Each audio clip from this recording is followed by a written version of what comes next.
There, and welcome to this Trustees Week webinar, where we're going to look at the good governance measures that you can apply to make the most of your charitable funds. My name's Tracy Bird, and I run the SCVO Trustee Network, which is sponsored by CCLA, and they are the UK's largest charity fund manager. CCLA also sponsored our Trustees Week conference on Tuesday, and I know a few of you in the webinar today were there, and that was a great opportunity to network and learn more. And thanks again to CCLA for that. I'm delighted to be joined today by Celia Waring from CCLA, and I'm going to hand over to her in just a moment. But before I do that, can I just ask you to introduce yourselves in the chat and maybe tell us a bit about your thinking around reserves and your longer term investment aims, and plus any particular queries you might have, because this will also help us test that everything's working in the chat. Just to note, we are recording this webinar, and if you'd like to discuss any kind of confidential issues, then we will send out Celia's contact details after this webinar, along with slides and further resources. And we've got closed captions enabled as well, but you can turn them off at the bottom of the screen. So I think that's enough from me. I'm going to hand over to Celia now with the presentation. Thank you. Great, thanks very much, Tracy, and really nice to, I mean, I can't actually see you, but really nice to be with you here on the webinar, and great to meet some of you on Tuesday. As Tracy said, my name is Celia Waring. I'm one of the client investment directors at CCLA, and I'm responsible for our clients across Scotland.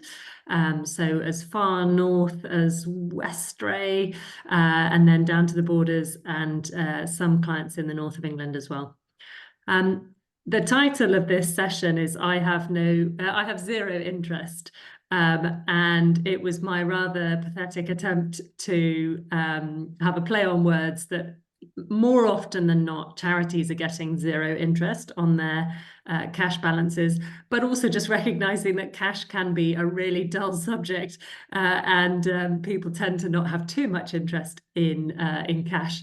But I wanted to use this time with you today to make the case for cash, and also make the case for doing a bit more with your cash, because I hear from charities every day that they're not getting very much interest in their bank, and they find locking the money away for periods of time very inconvenient and so on. So I just wanted to perhaps cover some of those issues today and give you some things to think about, and some guidance. So I'm going to share my screen. Here we are. And hopefully you can see a person sat on a box with their head in their hands, contemplating the little amount of interest they're getting on their cash. I've introduced myself, and I'll come on to CCLA a bit in a moment, but just to sort of cover what we're going to cover. So short-term reserves, where is the interest? What are your options? What are the risks? How are you protected, and where is there more guidance and help? So first of all, just a very quick introduction to who CCLA are, and perhaps why we're sort of involved with the SCVO. CCLA are a charity specialist. So we take the short and long-term investments from charities up and down the country, and we invest to try and generate the best possible return that we can, so that you can do more with your money. We have about 30,000 not-for-profit clients, and as you might expect, having a very specialist client group, only charities and churches and not-for-profits, sort of ethical and responsible investment and stewardship is really key to how we think about investing, and that applies to cash as well, which we'll come on to. So the case for cash. I would hazard a guess that all of you have some sort of cash balance somewhere, because you'll need it for the day-to-day operations of your charity. But the great thing about cash, as you will know, this is all very obvious, cash is very low risk. It doesn't fluctuate in the same way that shares of companies fluctuate, but at the same time it offers very little return, as you can see on this this sort of little graph. So certainty and security, a pound is a pound when you need it. Cash is often very accessible, and you're never going to get a great yield on your cash, but there are ways to get some form of return, and we're going to come on to that today. So, are you getting any interest? And if not, why not? So just taking us back to where interest rates have been, and if you remember as far back as the global financial crisis, quite difficult when COVID sort of stands in the way between now and then, but from the aftermath of the global financial crisis, so 2010, all the way through to 2021 and COVID really, we all became accustomed to basically having zero interest on cash because interest rates were really low, and in fact as low as 0.1 during the height of the pandemic. So there was very little you could do with your cash. There wasn't much choice. But as the pandemic ended, as you can see on this chart, and we were all let out again and encouraged to go out and dine and go on holiday again and spend our money, inflation took off, and then interest rates had to go up to try and bring down inflation. And of course, that was all made worse by the war in Ukraine. So this chart here, you can see the Bank of England's official bank rate, or the base rate of the Bank of England in grey. And you can see how quickly it was ratcheted up during 2021 and 2022. And then it sort of flatlined 2023, and it's been coming down slowly since then. So if you'd held cash for the last year, then you probably would have ahead. So this page shows you the returns of the different asset classes. So company shares in the sort of the lighter blue, but very busy and messy line. UK commercial property in the green there. Cash is the grey line, and then government bonds in dark blue, so in negative territory, and then inflation in red. And you can see I've put in the yellow circle there that actually over a 1-year period, you've actually been able to get a bit more than inflation on your cash. So it's been a good time to hold cash. However, if we look at the same asset classes but over a 10-year view, this is just a reminder, and if you do find yourself sort of holding on to cash for a long period of time, your cash will not keep pace. I think this is probably obvious and you will know this, but your cash won't keep pace with inflation. So again, in the yellow circle there, you can see over a long period of time, if you'd had £100 for 10 years, your cash would have turned into £117, but inflation would have pushed goods up more than that. So you would have needed to have earned £138 to stay ahead of inflation. So effectively, your money would be eroded by inflation. So if there is money that you're unlikely to spend in the long term, then actually it might be worth considering what else you might do with your cash. And this is a big challenge for the charity sector, because of course a lot of the time we don't know if we can put it, if we're going to use it over the next 10 years or not. And more often than not, you are spending it. But if there was a portion of the cash reserves that you have that you think actually over, year in, year out, we always end up with that bit at the bottom, you might think about whether or not you should be doing something more than cash, and perhaps introducing some global equity exposure to sort of bridge the gap between cash and inflation. So where are interest rates going from here? I mentioned that we had this spike during COVID. Interest rates have started to come down, but they're coming down pretty slowly. And the expectation is that interest rates will continue to come down, but not back to ultra low levels. So interest rates, and I have to apologize, this chart is slightly out of date. It was from earlier in the year, but I think the point remains, interest rates are coming down, but very slowly. So presumably that should be great news for charities with lots of cash reserves, or is it? And the reality is this. So if you could cast your minds back to 2004,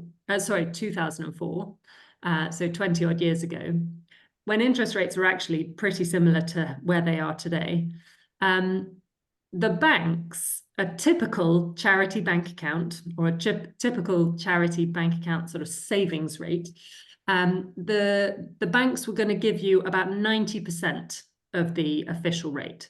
So if the rate of interest was 4%, then the banks were passing on 3 or 3.5% of that to you, the saver.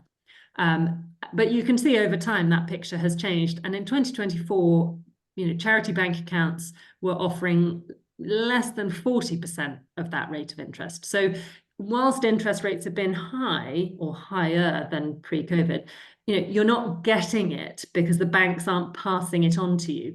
And the reason they're not passing it on to you is because they don't need to entice you with higher rates. There's no demand from the perspective of the banks to encourage you to put your money with a new bank. And we all know that banks are notoriously difficult for charities to work with. So they've basically been able to get away with not passing on that rate of interest to you, to us.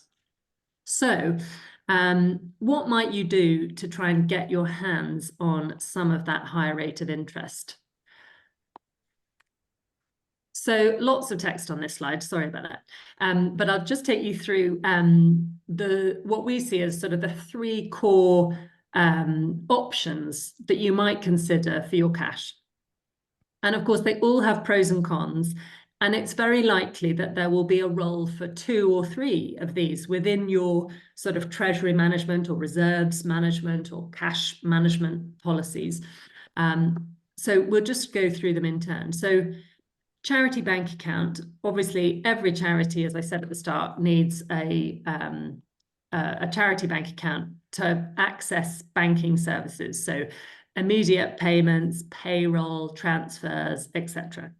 But the downside of banks, as we've talked about, is that they are literally passing on very little of the interest rates available. So you can have your money in the bank, but you won't get much of a return on it. Also, the banks are protected by the Financial Services Compensation Scheme, but only up to £85,000. So if that bank were to collapse, you could recover your 85, but not more than that. So if you're in the lucky position that you've got more than £85,000 in cash, then you might want to spread your cash across multiple bank accounts. But I would hazard a guess, in my experience, the banks, as I said earlier, are notoriously difficult and have made it very, very difficult for charities to open bank accounts or move bank accounts. And the administrative burden for you having lots of different bank accounts could be huge.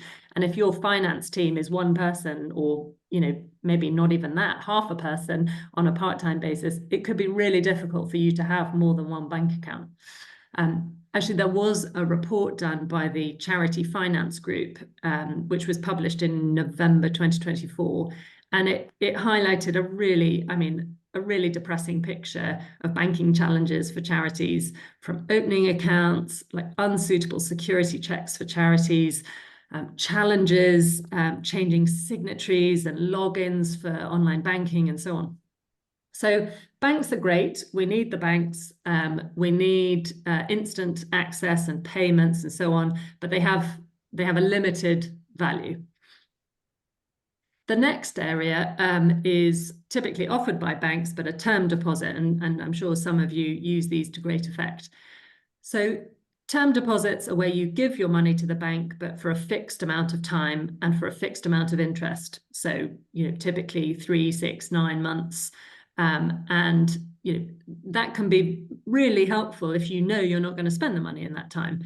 But lots of charities find that very inflexible. You don't always know whether it's 3 months or 6 months before you're going to need the money again. And of course, the donation that you were counting on takes a bit longer to arrive, and suddenly you find yourself actually needing the cash that you'd locked up, and then you don't get the interest rate promised because there are really hefty penalties if you need your cash early.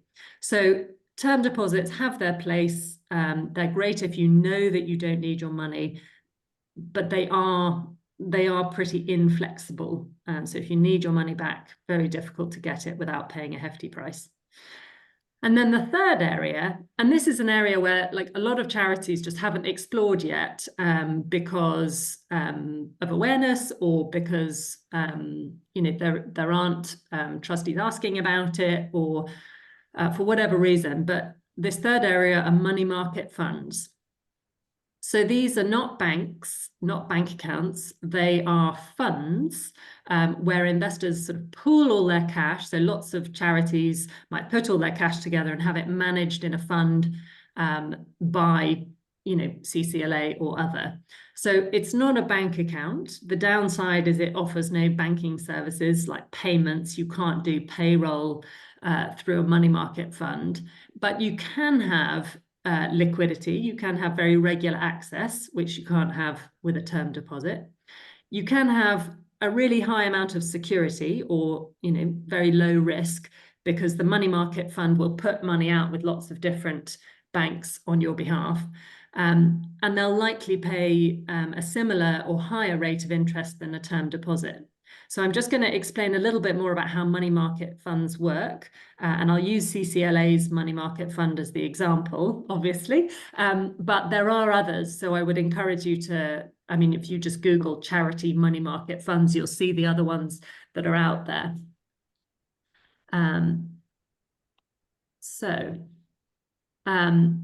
Going back to the chart that you saw earlier, this is an example of how the yield on CCLA's money market fund has tracked the base rate over time. So I mentioned that interest rates went up very steeply as we all came out of COVID, and inflation went up. And so too did the rate that we offered on our deposit fund. But of course, as interest rates are coming down, so too is the yield on the fund. But they track each other very closely. So just going back to that chart we saw earlier, which had the circles and showing you how much the banks were passing on, you know, we're in a position where actually we can pass on most of the official rate onto investors.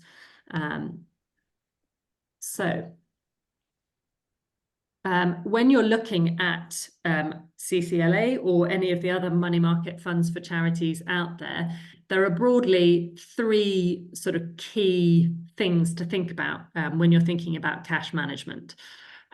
So the first is security. So how safe is your money? And typically the way that you might assess that is whether the fund has a rating.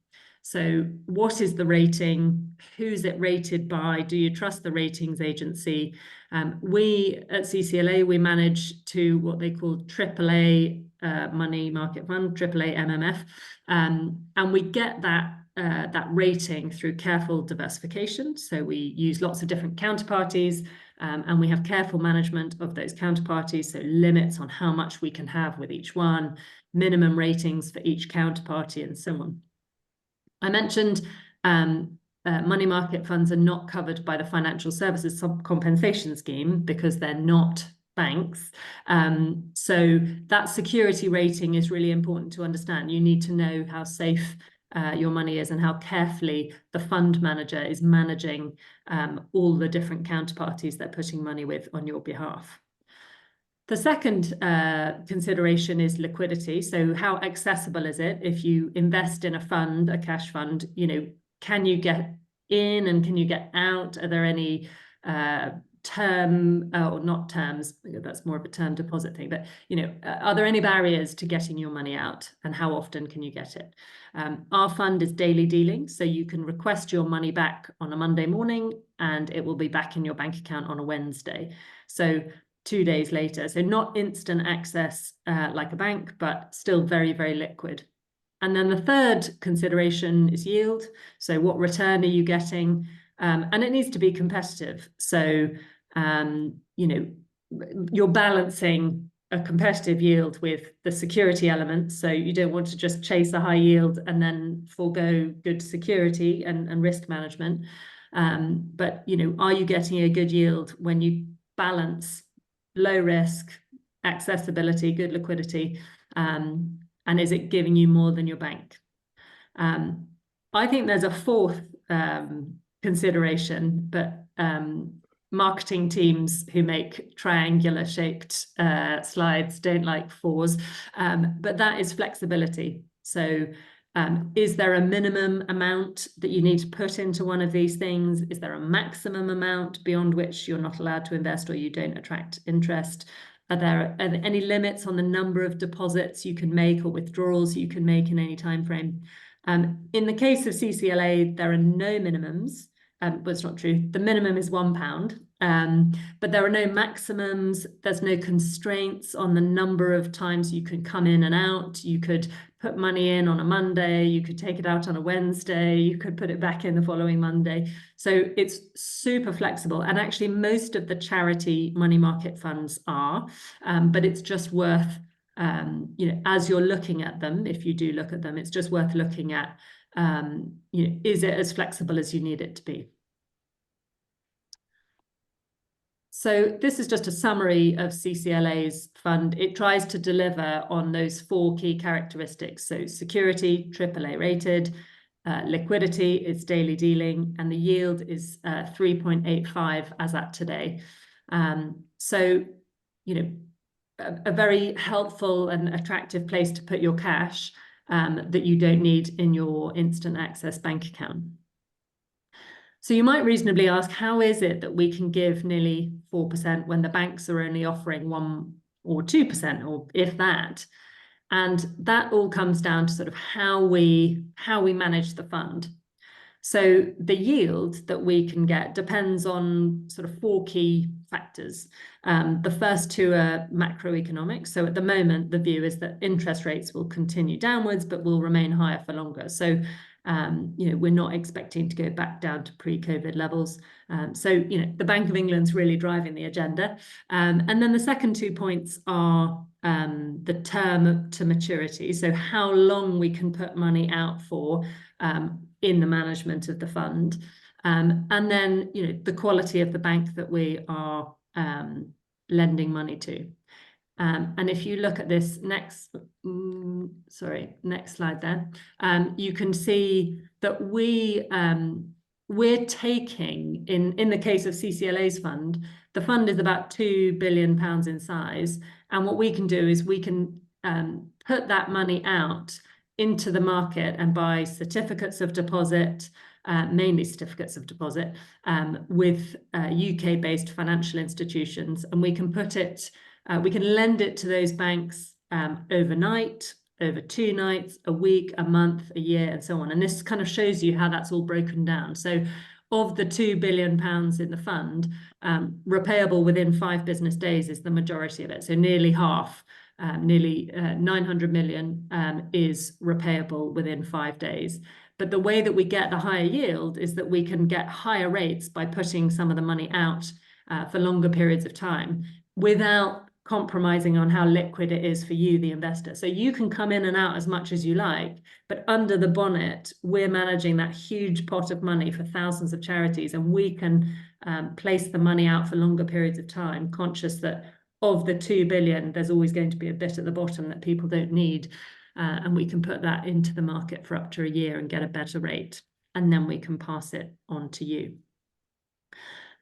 So this fund has been around for as long as I have, a terrifying 40 years. So we're really experienced in managing this and sort of making sure that we make the most of the maturity profile, so how long we can put money out into the market for to generate the highest possible yield.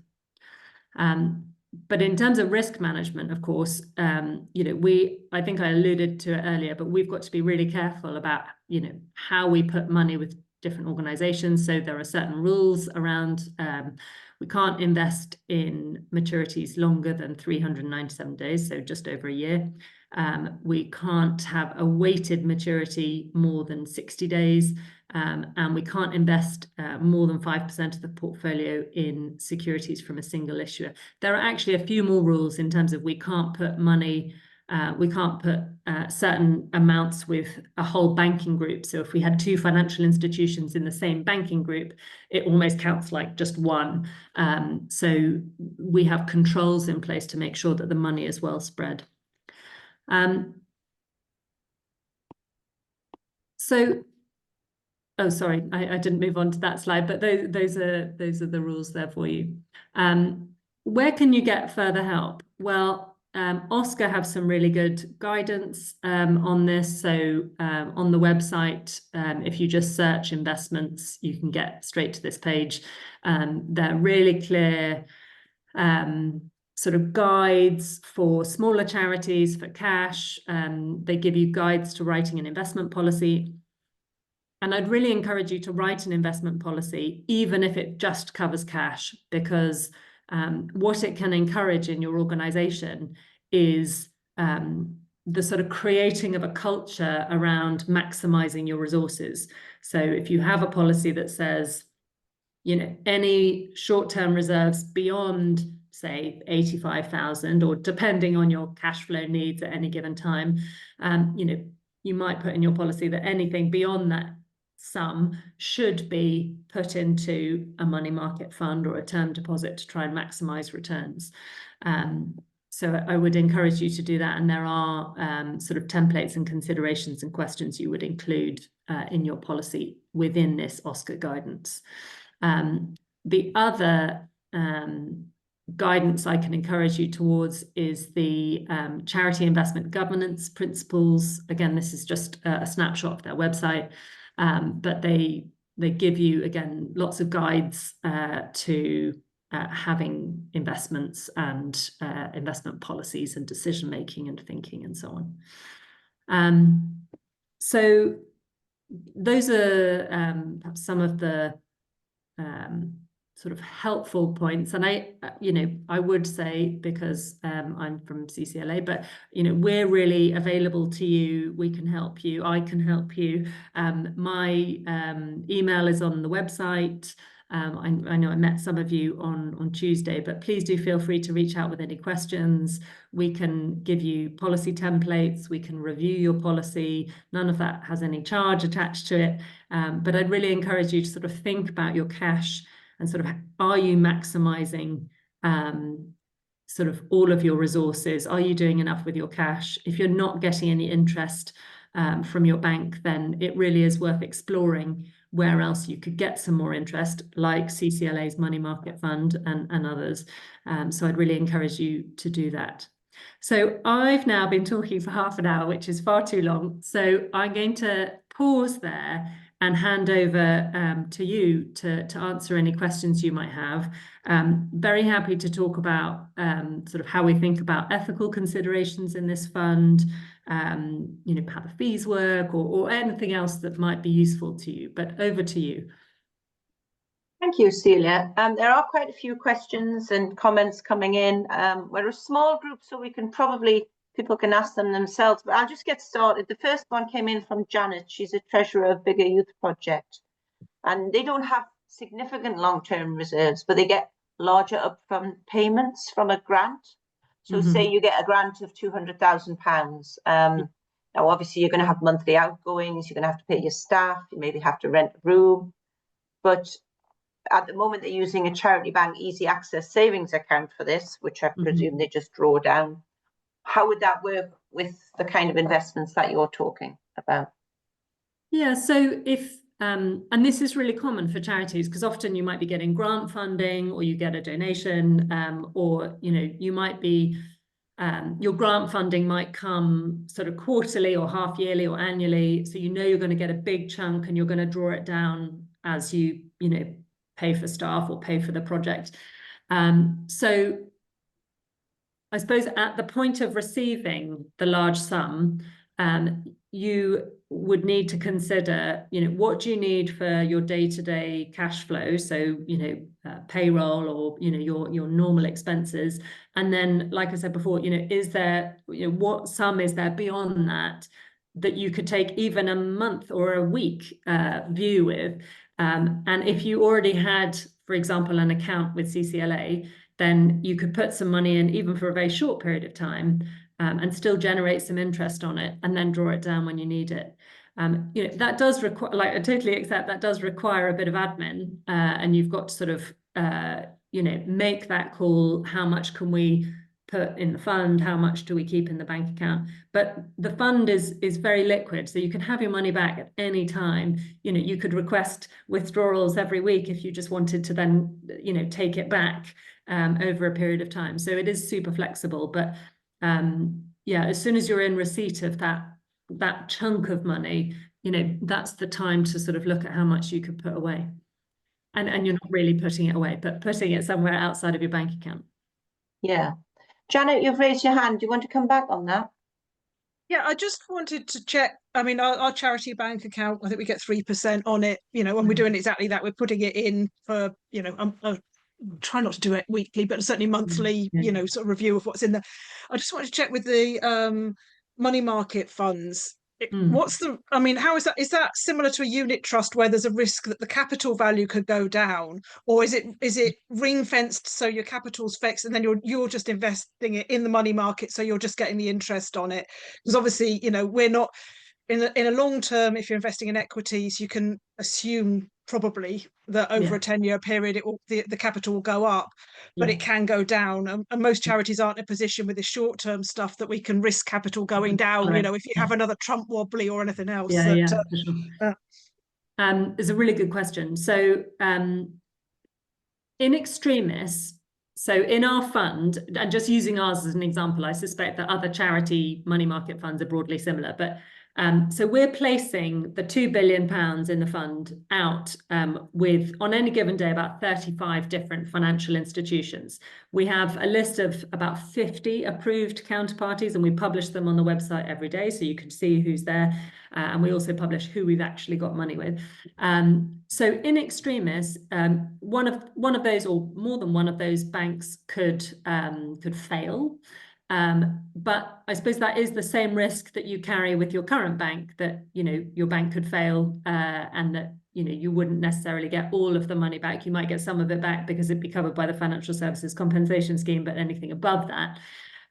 So it hasn't happened in the 40 years that we've managed the fund, but in extremis, what could happen is that, you know, if you've got £100 invested in the fund and one of the counterparties were to collapse, you know, you might in extremis sort of lose £3. Yeah, but it's a loan rather than an equity-based investment. Yes, so it's not equity at all. It's only certificates of deposit. Yeah. Thanks, Janet.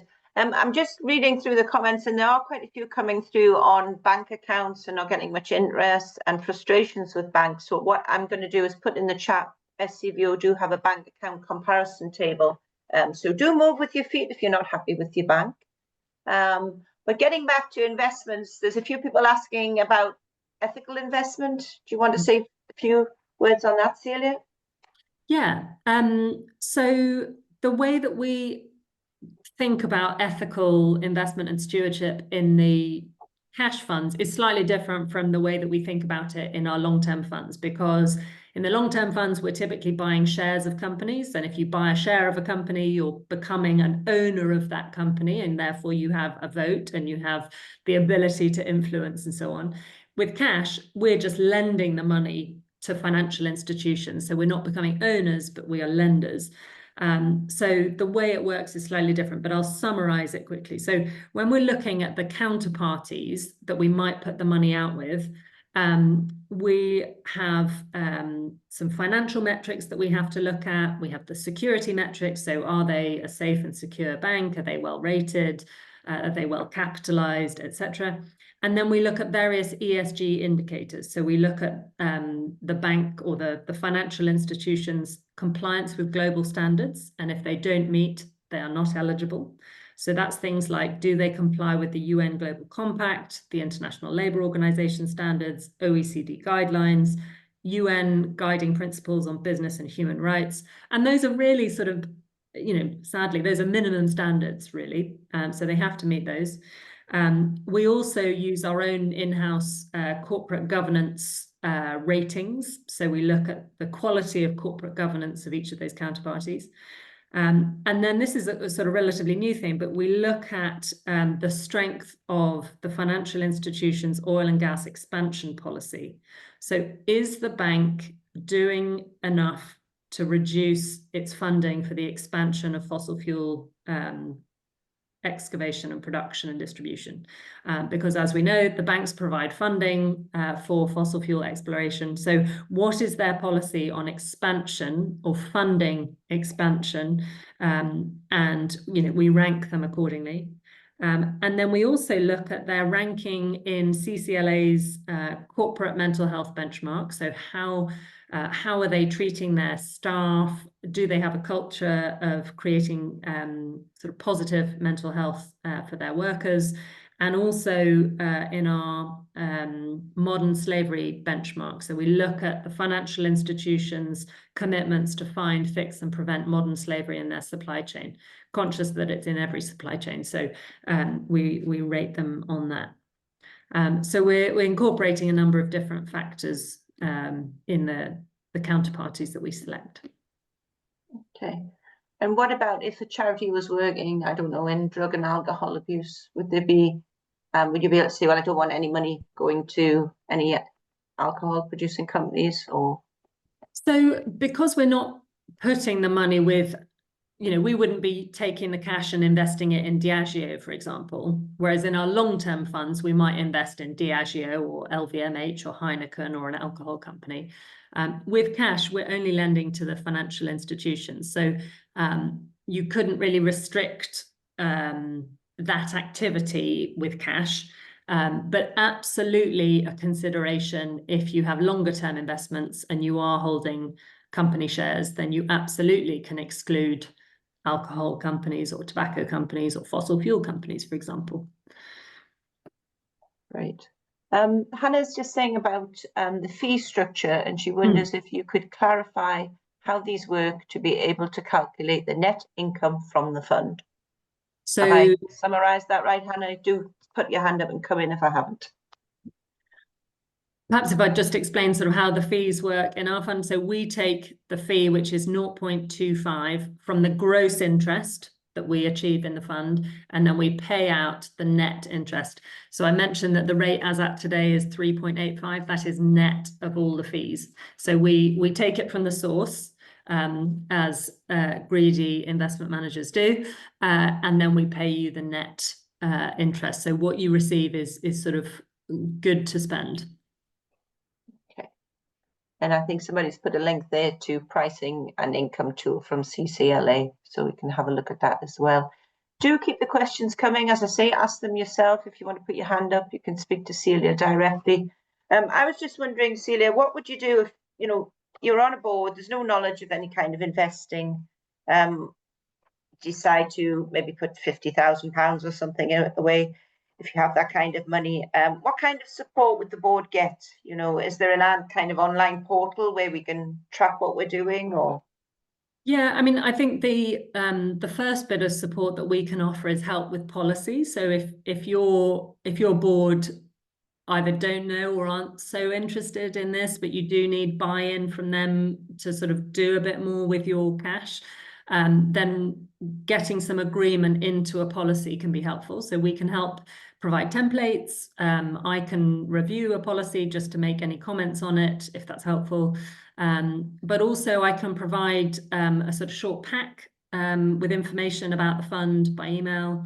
And if it's helpful for me to join one of your board meetings to just take any questions, I can do that. None of that has any charges to it. The only charge is the charge on the fund that you invest in.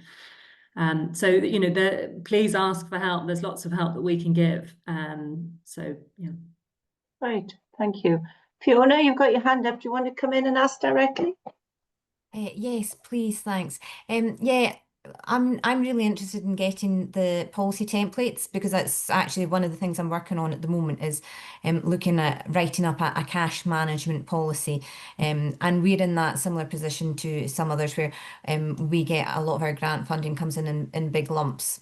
Yeah. On an annual basis, but that's for the year. So we do have investment funds, but I'm kind of looking at how we can make better use of our funds than what we have sitting in our current bank account, between our current account and our deposit accounts. One of the issues that we've had in the past in this organization, but before my time, but they used to operate a multitude of bank accounts because some of the directors, and it was actually written into the policy, was that there was to be no more than £85,000 with any one institution. Now, that's just not practical, Yeah, you you know, can't. on a day-to-day basis. I mean, we have two finance staff, I'm one of them, but together we're less than full-time. So you know, Yeah. it's not practical, and also, you know, we're not signatories on the account. That's the directors, and you know, as you've already said, you know, banking, the banks don't make it easy No. for us. Yeah. So I'm really interested in the guidance you can give kind of around that, and you know, what a policy might look like, because one of the things, you know, that we've got to do is obviously we've got to sort of manage that risk. So you know, that's been very interesting hearing today about that, the money market funds, Mm. you know, and how that would operate. So yeah, Yeah. I'm interested in getting more information on that, and getting the sight of some templates that we might be able to use and adapt for our Yeah. particular circumstances. Sure. I mean, I think it's reasonable to write into your policy something like the charity acknowledges that holding multiple bank accounts is both impractical and administratively impossible. So even if the banks were making it easy for you, it sounds like in your case, it's an administrative nightmare that you don't have the time for. So I think it might be helpful to sort of just put it in there to say, look, we can't have lots of bank accounts, and therefore we still want to do as much as we can with this cash. So we're going to explore other things like term deposits or money market funds or whatever. But we can certainly provide templates to help you sort of put all that in one place. I mean, the other thing I'd say about templates is that they need not be a hefty document that sits somewhere and doesn't get read. I mean, it could be one page. Yeah. That just says, look, these are our broad principles around cash management and what we will aim to achieve with the resources that we have and the time we have and the signatories and, you know, the complications that come with sort of managing these things. But what we'll aim to achieve is this and this, and these are the people who would have to approve decisions and whatever. But yeah, I mean, it could be relatively simple. Yeah, okay. That's very helpful. Thank you. Just coming back on that, Celia, do you think people also are aware, you know, if it's this £85,000 limit, what about, you know, we've got Halifax Bank of Scotland. So are they two separate banks? Would it be two lots of £85,000 if they did? Yeah, it's a good question. Excuse me. I'd have to look that up actually, because I know like we set limits on institutions within the same banking group, but in terms of the financial services compensation scheme, I believe it's per institution rather than per group, but I'd have to double check. Okay, that would be useful. I think the point with that is that, you know, sort of going back to Fiona's point, you know, can you as an organization with the resources that you have manage multiple bank accounts? And it might be that, you know, managing RBS and Halifax and HSBC becomes a nightmare because they all do due diligence in a different way. They all do KYC in a different way. They all want signatures at different times of the year. And your trustees on holiday and you can't get them in to sign a piece of paper. And, you know, just the reality of it is... Whereas, you know, what money markets are effectively doing is they're saying, you know, if you give your money to someone like CCLA, we will place it across lots of different banks for you so that you don't have to have 35 different bank accounts. You know, we're doing that work for you within the fund. You just hold one account. And, you know, there are other people that do. You know, there's someone mentioned on Tuesday they had money with Flagstone. I can't sort of speak about Flagstone at a, you know, different organization, but they, you know, have a sort of platform where you can put money with different accounts. So it is worth exploring. I mean, my hope is that lots of charities just do as much with their cash as they can, whether it's with CCLA or anyone else.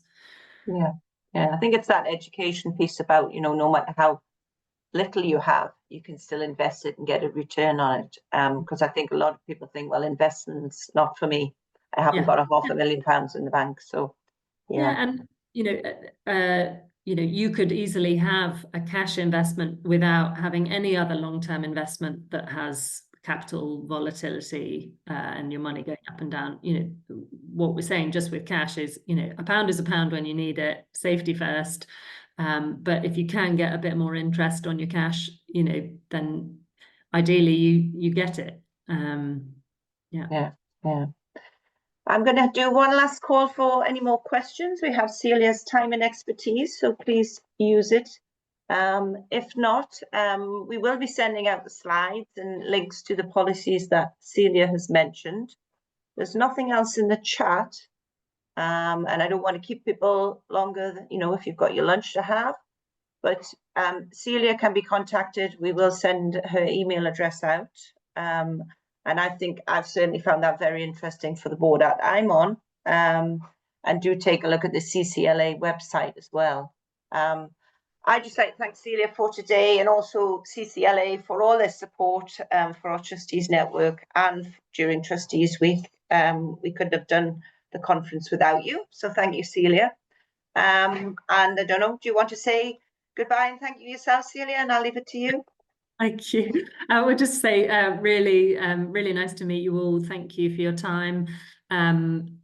My email's on the website, and Tracy's going to send it around anyway, but please do get in touch. Fiona, you mentioned policy templates, so please do pop me an email and I can send that to you. I don't have all of your email addresses, so if you could email me, then I'll reply with the templates and so on. Or if you have any other questions, please do let me know. Great.